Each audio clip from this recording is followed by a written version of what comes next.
Bismillahirrahmanirrahim. Assalamu alaikum everyone. Welcome to my channel English with Shale. In this video we are going to cover writing workshop of chapter number 1 Life Long Ago. Writing a historical story. तो इस writing workshop में हम students को historical story कैसे लिखते हैं वो सिखाएंगे. Model writing यहाँ पे अब हमें एक story का मॉडल दिया गया है. So let's read out this model story. Abandon. Abandon का मतलब होता है लावारिस. ऐसा शख्स जिसके माँ बाप या बहन भाई ना हो उसे हम लवारिस कहते हैं. तो इस पेज के साइड में हमें ग्लोसरी दी गई है and there is only one word in the glossary. Banister. Wooden hand rail.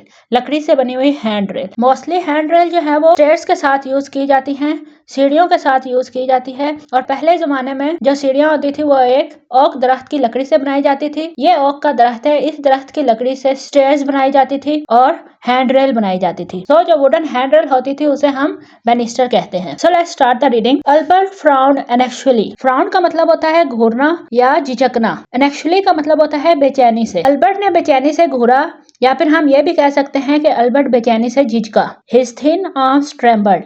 उसके पतले बाजू कांप रहे थे. ट्रेम्बल का मतलब होता है कांपना. As he tried to carry the heavy bucket of water up. So tried का मतलब होता है कोशिश करना, कैरी का मतलब होता है उठाना और हैवी का मतलब होता है भारी. सो जैसे ही उसने पानी की भारी बाल्टी उठाकर ऊपर जाने की कोशिश की, the huge oak stairway. So oak की लकड़ी से बना हुआ सीढ़ियों का रास्ते से वो पानी की बाल्टी उठाकर ऊपर जाने की कोशिश की तो उसके पतले बाजू कांप रहे थे. He had to run a bath for his mistress. उसे अपनी मिस्ट्रेस के लिए बाथ रन करना था. तो पहले जमाने में जब भी किसी ने शॉवर लेना होता था तो बाल्टी में पानी भर के फिर बाथ में रखते थे एंड देन शॉवर लिया करते थे. सो उसे भी अपनी मिस्ट्रेस के लिए बाथ में पानी रखना था. But he was late. लेकिन वो लेट हो चुका था. Be careful boy. होशियार रहो लड़के. Scream the housekeeper. स्क्रीम का मतलब होता है चीखना. जब हम जोर से बोलते हैं तो उसे हम चीखना कहते हैं. हाउसकीपर चिल्लाई. The sudden sound of her voice made Albert jump. Housekeeper की उस अचानक आवाज से अल्बर्ट ने छलांग लगाई and drop the bucket of water. और पानी की बाल्टी गिरा दी. टेरिफाइड. घबराया हुआ. टेरिफाइड का मतलब होता है घबराया हुआ. Terrified Albert watch the water goes everywhere. घबराए हुए अल्बर्ट ने पानी को हर तरफ जाते हुए देखा. All over the thick soft carpet. Thick soft carpet के नीचे जाते हुए. The expensive wallpaper. एक्सपेंसिव का मतलब होता है महंगा. सो महंगे वॉलपेपर की तरफ भी जाते हुए उसने पानी को देखा. And polished wooden banister. और लकड़ी की पॉलिश हुई हुई हैंड रेल की तरफ भी पानी को उसने जाते हुए देखा. Sorry he said nervously. उसने घबराते हुए सॉरी बोला. The housekeeper was furious. Housekeeper गुस्से में आ गई. After all your mistress has done for you. आखिर तुम्हारी मिस्ट्रेस ने तुम्हारे लिए बहुत कुछ किया है. Giving you a job. तुम्हें एक नौकरी दी. And a place to live. और रहने के लिए जगह दी. When you had nowhere else to go. जब तुम्हारे पास कहीं जाने की जगह नहीं थी. शी श्रीक्ड. श्रीक्ड का मतलब होता है चीखना. सो वो चीही. It was then that Albert started to cry. तभी अल्बर्ट वहां पर रोने लगा. सो यहाँ पे स्टोरी एंड होती है. इस पेज के साइड में हमें एक क्वेश्चन दिया गया है. While reading.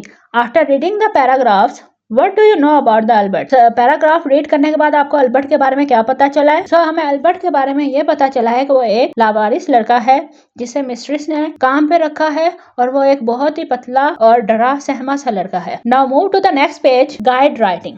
इस पेज पे हमें जो है वो गाइड किया गया है कि हम हिस्टोरिकल स्टोरी लिखते कैसे हैं. कुछ पॉइंट इस पेज के साइड पे दिए गए हैं. Explore the stages of story writing. इस पेज पे हम ये एक्सप्लोर करेंगे कि स्टोरी राइटिंग की स्टेजेस कौन सी होती हैं.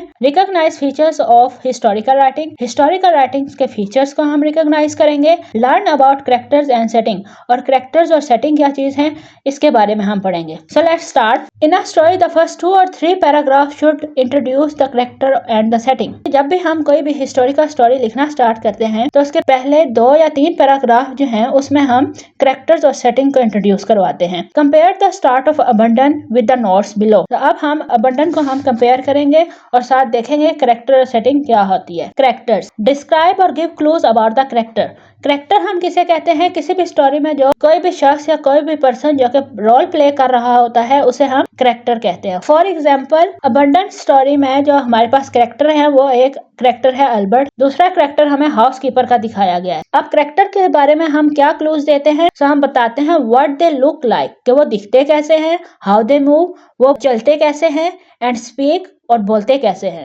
ये सब चीजें जो है वो हम स्टोरी के फर्स्ट 2 और 3 पैराग्राफ में कैरेक्टर के बारे में बताते हैं. है। अब हम स्टोरी को कंपैरिजन करते हैं। अल्बर्ट पहले तो करेक्टर है, इसके बारे में स्टोरी में जो क्लूज दिए गए हैं वो ये हैं कि small, thin, weak full, tearful boy. So हमें जो अल्बर्ट का करेक्टर दिखाया गया है वो एक छोटा, पतला, कमजोर सा लड़का दिखाया गया है। हाउसकीपर का जो करेक्टर है वो हमें इस तरह शो किया गया है। Screaming voice, strict and unkind to Albert. उसकी स्क्रीमिंग वॉइस से हमें यह पता चलता है कि वो अनकाइंड है, अल्बर्ट के ऊपर रहम नहीं करती है। एंड अ बुली, और एक बुली करेक्टर दिखाया गया है। हाउसकीपर को एज अ बुली करेक्टर दिखाया गया है और अल्बर्ट को हमें एक लावारिस और पतला और डरा सहमा सा लड़का दिखाया हुआ है। सेटिंग्स क्या होती हैं? डिस्क्राइब और give clues about where and when it's taking place. So settings का यह मतलब होता है कि हमें यह बताया जाता है कि जो भी हमने स्टोरी लिखी है वो किस जगह पे जो है वो पेश आई है। फॉर एग्जाम्पल, अगर हम बचपन की स्टोरी को हम देखते हैं, जैसे थर्स्टी क्रो, तो इस स्टोरी में जो था, क्रो जो था वो करेक्टर था और जो सेटिंग थी वो गार्डन की थी। अब यहाँ पे जो हमने स्टोरी पढ़ी है बंडल, यहाँ पे हमारी सेटिंग्स क्या हैं? Huge oak stairway, thick soft carpet, expensive wallpaper and polished wooden banister. तो ये तमाम चीज़ें हमें ये दिखा रही हैं कि ये किसी पैलेस का या फिर किसी बड़े से घर का सिनेरियो दिखाया गया है। A servant and a housekeeper suggested that their mistress has a lot of money। और सर्वेंट और जो हाउसकीपर हैं, इनसे हमें यह पता चलता है कि जो इनकी मिस्ट्रेस है उसके पास बहुत ज्यादा मनी है। The fact that Albert has to carry water upstairs in a bucket for a bath suggested that this is set in the past। So जो अल्बर्ट जो है वो पानी लेके जा रहा है बाल्टी में, इससे हमें यह पता चलता है कि ये जो स्टोरी है वो पास्ट में हुई है। After you have introduce the character and setting, जब आप अपनी स्टोरी में जो है करेक्टर और सेटिंग्स को इंट्रोड्यूस करवा लेते हैं, you need to make your reader want to read more. तो फिर आपने आगे अपनी स्टोरी को ऐसे लिखना है कि रीडर्स जो है, जो आप स्टोरी को पढ़ने वाला रीडर हो, वो चाहे कि वो स्टोरी को पढ़ता ही रहे। Albert has already had one problem. अब अल्बर्ट ने जो है अपनी स्टोरी में, इस अबंडेंस स्टोरी में जो है वो एक प्रॉब्लम क्रिएट कर ली है।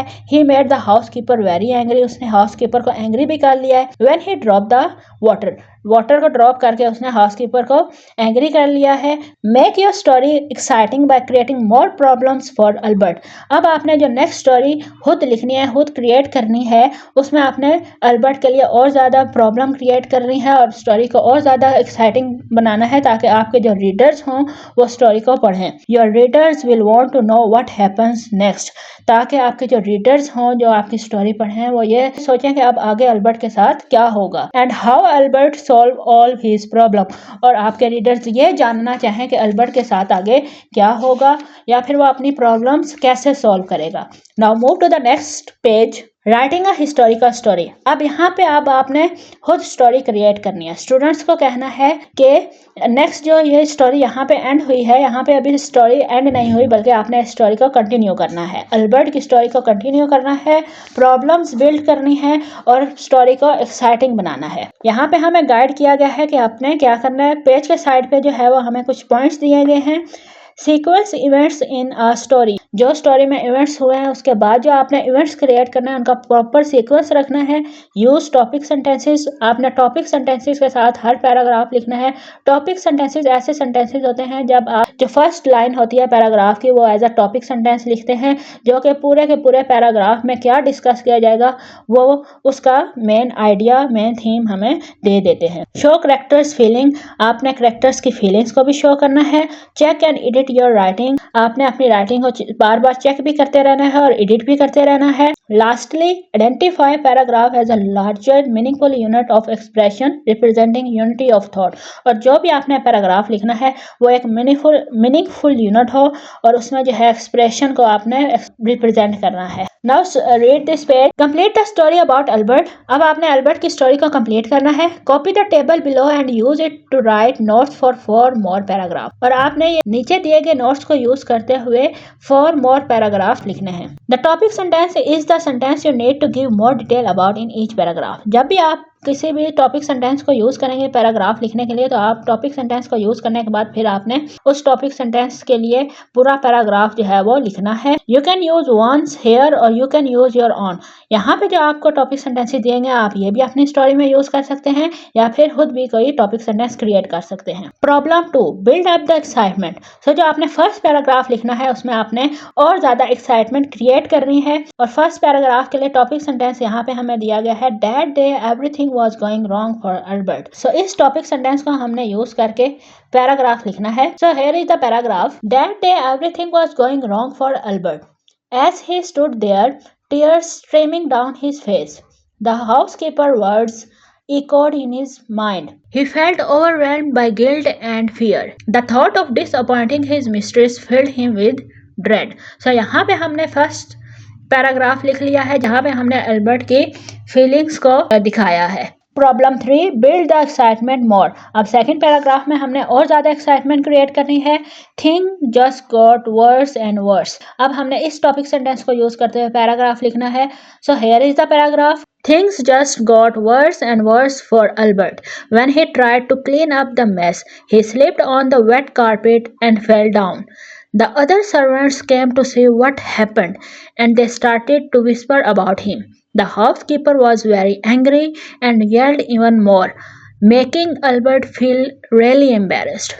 So यहाँ पे हमने सेकंड पैराग्राफ लिख लिया है जिसमें हमने एक और प्रॉब्लम बिल्ड कर दी है अल्बर्ट की, और राइटिंग में हमने और ज़्यादा एक्साइटमेंट क्रिएट कर दी है.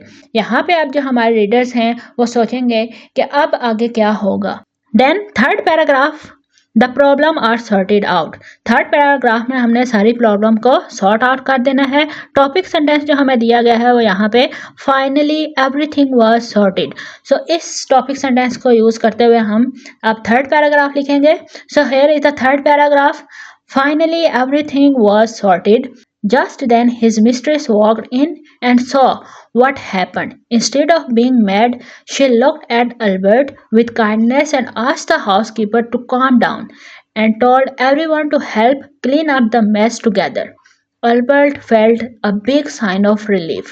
So यहाँ पे अब जो सारी प्रॉब्लम अल्बर्ट ने क्रिएट की हैं इस पैराग्राफ में हमने उसको सॉर्ट आउट कर दिया है. Then move to the next paragraph. The conclusion brings the story to an end. अब हमने कंक्लूड करना है स्टोरी को, स्टोरी का एंड लिखना है. सो यहाँ पे जो टॉपिक सेंटेंस हमने यूज करना है वो है Albert couldn't believe it when he opened the door and saw. So now write the last paragraph of this story. Albert couldn't believe it when he opened the door and saw his mistress smiling. She hugged him tightly and said, "It's okay, accidents happen." They went to the garden and Albert felt so happy and thankful. He learned that kindness can make even the worst day better. So last पे जो है वो हमने story का conclude किया है एक अच्छे मूड से, और यहाँ पे अल्बर्ट के सारे प्रॉब्लम सॉल्व हो गए हैं और यहाँ पे हमारी स्टोरी कंप्लीट होती है और यहाँ पे हमारा चैप्टर नंबर 1 भी कंप्लीट होता है. अगर आपको ये वीडियो अच्छी लगी हो तो इसे लाइक, शेयर और सब्सक्राइब करना मत भूलिएगा. नेक्स्ट वीडियो में हम चैप्टर नंबर 2 स्टार्ट करेंगे, ब्यूटीफुल बग्स.